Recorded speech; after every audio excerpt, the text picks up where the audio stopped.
Honesty is a virtue, something we all look for and usually appreciate in others. But this week, Carrie's wondering, in a relationship, is honesty really the best policy? Which for her is like agonising over whether to order a starter after you've already burned down the restaurant. But dishonest behaviour takes a range of forms wider than Samantha can unhinge her jaw. And in a relationship, it's rarely a victimless crime.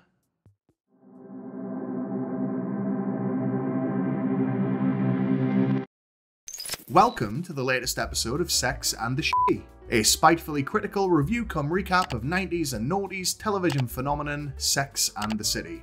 I'm the Krusty Fox, creator, host, and the one who encouraged Ariana DeBose to rap at the BAFTAs. This week we're looking at Season 3, Episode 12, titled Don't Ask, Don't Tell. Let's get into it. We open this week with Charlotte's wedding creeping ever closer, like the monster from It Follows. Miranda's staring down the barrel of having to attend the event solo, and so turns to speed dating in order to avoid having to buy a tux for one of her many wall cavity corpses. What she finds there is a series of hilariously insecure men who all look like they've at some point been asked to leave a branch of Victoria's Secret. And that for all of them, her education and successful career are something of a deal breaker. Move right out of the teen drama playbook, her frustration leads her to claim that she's a stewardess. Depressingly, it works, and bags her a date with Agent Phil Coulson, apparently moonlighting as a doctor during his downtime from S.H.I.E.L.D. Impressively, she goes the whole hog, adopting a breathy voice and inventing an entire work schedule to sell the lie at later dates. And once you work first class, you can't ever go back to coach. I imagine. Oh, yeah. In fairness, she does seem to be enjoying herself, but in the process, clearly signals her belief that she's cosplaying a profession for the stupid. Well, inflatable slide. I'm in charge of that. And if there's one group you don't want to piss off, it's the one in charge of your well-being 40,000 feet up in a pressurized tube made of the same stuff your Diet Coke comes in.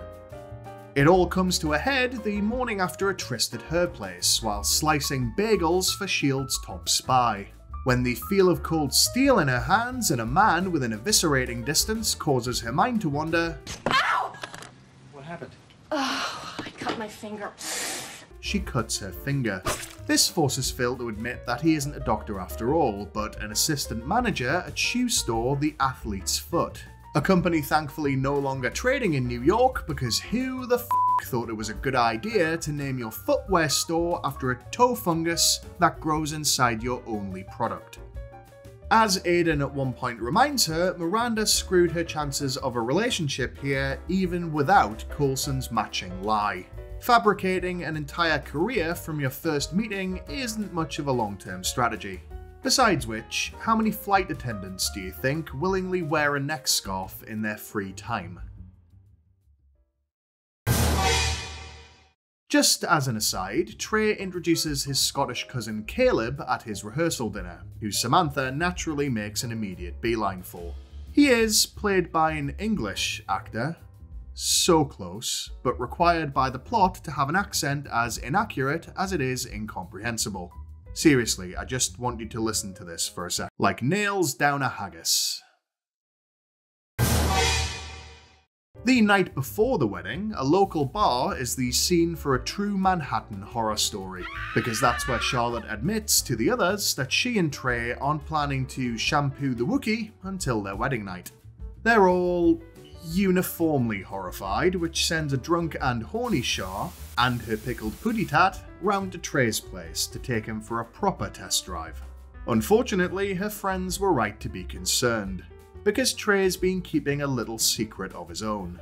Turns out his flesh trumpet can't quite manage a crescendo. Well, I say that, but the show can't quite seem to decide which genitourinary affliction Trey's suffering from. He describes it as, I can get the sails up, just can't bring it into the harbor.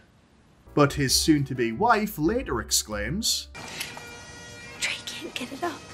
So, who knows? Either way, something isn't pumping. On the one hand, it doesn't have to be a big deal, but it's undeniably icky that Trey knew this was a problem and made the decision for Charlotte by keeping her in the dark. Particularly when he more or less tells her that it isn't a big deal, breezing right past the fact that she notably doesn't agree with him.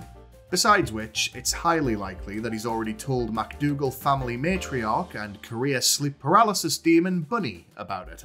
In fact, I'm surprised he didn't have her on loudspeaker throughout, shouting motivational slogans over the sound of a Victorian vibrator.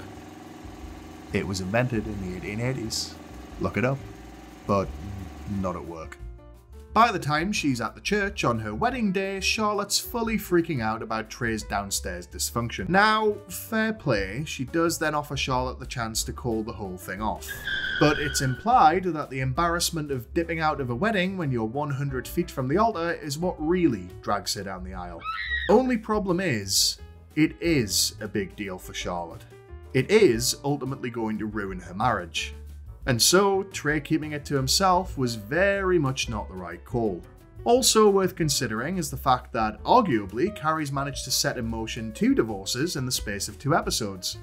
Or what Keeping Up with the Kardashians would call a season finale. Which leaves us with Carrie herself. After breaking off her affair with Big in the last episode, her guilt is weighing heavier on her than that labradoodle on top of her head. That's why her hair is so big, it's full of secrets. Aiden's objection to Miranda's stewardess roleplay doesn't do much to help either, particularly since he still has no idea that he's sleeping next to the patient zero of pathological liars. Carrie's main preoccupation is whether to spill the infidelity to Aiden. Charlotte's dress fitting led to the usual differing advice from her girlfriends. Miranda is a yay. If it was me and my boyfriend was sleeping with somebody else for 3 weeks, I'd want to know about it. I'd want to have all the information. Samantha is a nay. He didn't find out we were f***ing big all over Manhattan. Why should he find out now that it's over? And Charlotte's predictable. Carrie, you're right. You have to tell him, but not before the wedding. It's supposed to be my week. Against all odds, this causes Carrie to arrive at an interesting philosophical point. Aristotle believed that truth was something to be shared only when appropriate. Nietzsche saw it as shaky moral ground where the truth you're telling can be undercut by the reason you're telling it. And Kant saw honesty as an overriding duty, even when it hurts someone else. And make no mistake, Carrie's inability to control herself has made an unwitting victim of Aiden, something he has in common with her diaphragm. The problem is, this latest confessional impulse is wholly selfish in nature. Carrie knows this isn't going to be good for her relationship or her boyfriend. She just doesn't want to feel guilty anymore. By the morning of the wedding, Carrie's at breaking point and acting even more noticeably weird than usual in front of Aiden. It's worth noting that it's obvious that Aiden knows something's wrong, and just like Natasha before him, has probably guessed what it is. And without spending thousands of dollars on dentistry. Pop quiz time! After cheating on your boyfriend, is the most appropriate time to confess to it A. Immediately, B. 3 weeks later when your married lover's wife catches you, or C. On the morning of your friend's wedding so that you can really pull focus? If you guessed C, congratulations, because Carrie chooses now as the best time to crop dust Aiden with a hearty dose of the truth. A less generous person might suggest that the only logical reason for her choosing this especially inopportune moment is because she has an excuse to leave seconds later. It's me. I'm the less generous person. What about the wedding? She asks, as though Aiden overreacted to her questioning his choice of tie. In one of the frighteningly few good calls he makes during their several relationships, he walks out. Probably to go tell Pete that he was right about her all along. After we're thankfully spared what I'm sure was the mind-numbing tedium of the wedding ceremony, Carrie meets up with Aiden outside the church. In an impressively ballsy move, she attempts to pass off cheating and lying as character flaws in a defense of her actions on par with the average defendant from Judge Judy. Baloney! That's when Aiden delivers a spectacular gut punch by saying that he wishes she kept her pole jumping to herself. Meaning that, of course, this whole thing has been a no-win scenario from the off. Stay quiet and live with the guilt, or own up and get dumped. For a while, at least, Aiden makes his exit, leaving Carrie finally facing up to at least one consequence of her actions. And whether she admits to it or not, her decision to end the lie of omission is a selfish one. Aiden is just delayed collateral damage, as she cleans up the mess she made of her self-image when she first cheated on him. At least she's got the wedding reception to look forward to, where she'll get to see Trey bust a move. Even if he can't do the same to a nut. Mazel tov, you made it to last week's top comment, where I asked you whether you'd... f*** a sandwich. Shared honours go to Ingrid Tischer, Remerdre, and Ashley W, who'd all have a nosh on Pedro Pascal's Lamito. Save some for me. This week I'm asking, was Carrie right to tell the truth? Sound off in the comments below, and the best will see the light of day next time. Either way, thanks for watching, don't forget to like and subscribe, and remember, if you can't be good, be crusty.